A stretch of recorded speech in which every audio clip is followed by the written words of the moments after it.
भाऊ पटोले. अध्यक्ष महाराज, मी माननीय अध्यक्ष महोदयांचं मनापासून त्यांचा धन्यवाद करतो की औचित्याचे मुद्दे मांडायला त्यांनी दिलेले आहेत. जवळपास आज 25-27 मुद्दे आपण आणि वरती अजून तुम्ही देताच आहात. चांगली गोष्ट आहे अध्यक्ष महाराज. प्रत्येकाला आपल्या आपल्या मतदारसंघातले प्रश्न मांडता येतात. तो आयुध आपण निर्माण करून दिलेला आहे. पण अध्यक्ष महाराज, आपल्याला लक्षात असेल की याची नोंद घेतली जात नाही. आमशा पाडवीने आता तो मगाशी त्यांनी तो मुद्दा मांडला, तो मी मागच्या अधिवेशनातही तो मुद्दा या ठिकाणी ऐकलेला आहे. त्याच्यावर कारवाईच झाली नाही. सत्तापक्षाचा आमदार आहे अध्यक्ष महाराज तुमचा तो.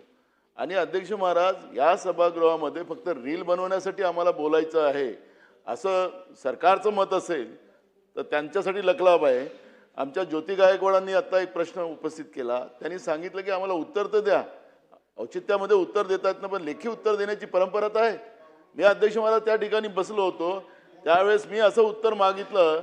चीफ सेक्रेटरीला या दालनात इथं उभं करायला लावलं होतं अध्यक्ष महाराज.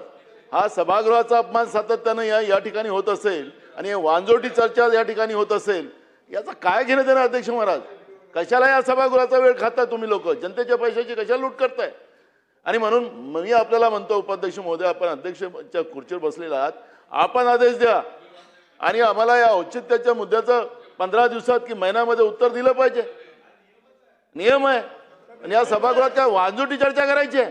कशाला सभागृहात जनतेचे पैसे लुटायसाठी इथं सभागृह चालवत आहे? आणि म्हणून बघा अध्यक्ष महाराज, मगापासून तुम्हाला म्हणतो की माझा पॉईंट ऑफ ऑर्डर आहे, तुम्ही मला परवानगी देत नाही. अहो, कशाला वांजोटी चर्चा करत इथं? आणि म्हणून अध्यक्ष महाराज, याचं आपण दखल घ्या. अध्यक्ष महोदयाला सांगा, या सभागृहाच्या भावना आहेत, हे माझ्या एकट्याच्या नाही आहेत.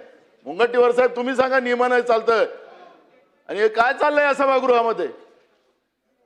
कोणाचा कोणावर दबाव नाही, कोणी आपल्या पद्धतीनं वागायचं, असं काय सभागृह चालतं काय? आम्हालाही 30 वर्ष झाली या सभागृहात, पण या असं वांजोटी चर्चा आम्ही या सभागृहात कधी पाहिली नाही. आणि हे सुधार करण्याची गरज आहे अध्यक्ष महाराज. जनतेच्या पैशाची लूट करायला आम्ही इथं आलेलो नाही आहे, त्यांना न्याय देण्यासाठी इथं आलेलो.